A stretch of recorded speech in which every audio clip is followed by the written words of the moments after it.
You are prepping for a trip to Sri Lanka. Yeah, which is so exciting. And looking through these guides, it's totally clear that you could easily just get by speaking English. Right. I mean, most locals understand it perfectly well. Exactly, and many speak it fluently. But our mission today is to pull out a few essential Sinhala phrases and cultural notes that will completely change how you actually experience the island. Yeah, that's the key distinction here. We're not doing rote memorization for some language exam. No, definitely not. What really stands out in your sources is how making even just a marginal effort to speak Sinhala entirely shifts the dynamic. You stop being just another passing tourist. You become an appreciated guest. Right. People respond to that effort with such genuine warmth. It really opens doors to much friendlier conversations. So if you're stepping off the plane, where should you even start? The guides put a massive emphasis on one specific greeting, which is Ayubowan. Oh yeah, it is absolutely the most important word you'll learn. It literally translates to, may you live long. May you live long. I love that. It's beautiful, right? But honestly, just saying the word is only half the equation.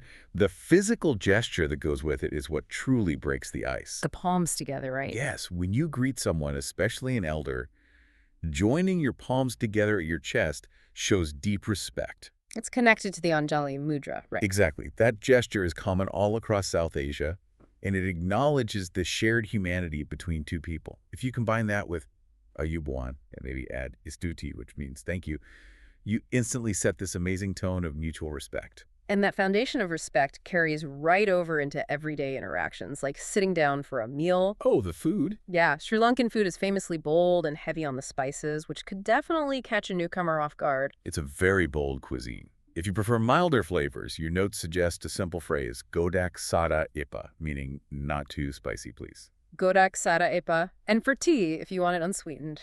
That would be Sini Natua, no sugar, please. Right. But when you inevitably have a fantastic meal, you'd say, Hari Rasai. Hari Rasai, yes, very delicious. That is a surefire way to get a huge smile from the chef.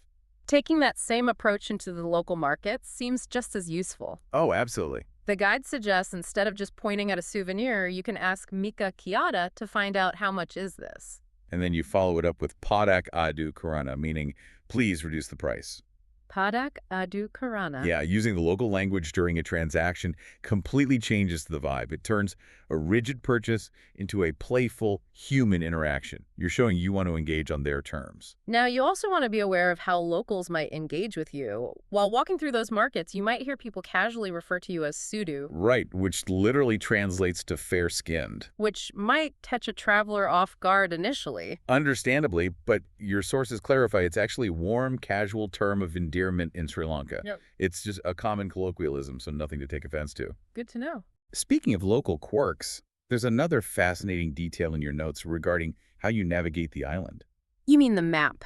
Because those Sinhalese place names can look incredibly long and complex on paper. They do, until you realize they are just highly logical compounds describing the landscape. Right, like the suffix gama simply means village. Exactly. Ganga means river, and Viva means lake.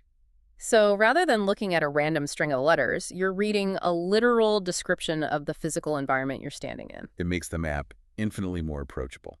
Ultimately, reading through all these travel guides, the consensus is that perfection isn't the goal here. Slipping in a quick hurry for okay or lasanai for beautiful is enough. It's the willingness to try that locals appreciate. The effort speaks volumes before you even finish the sentence. Exactly. And as you pack your bags, I will leave you with this to ponder on your flight.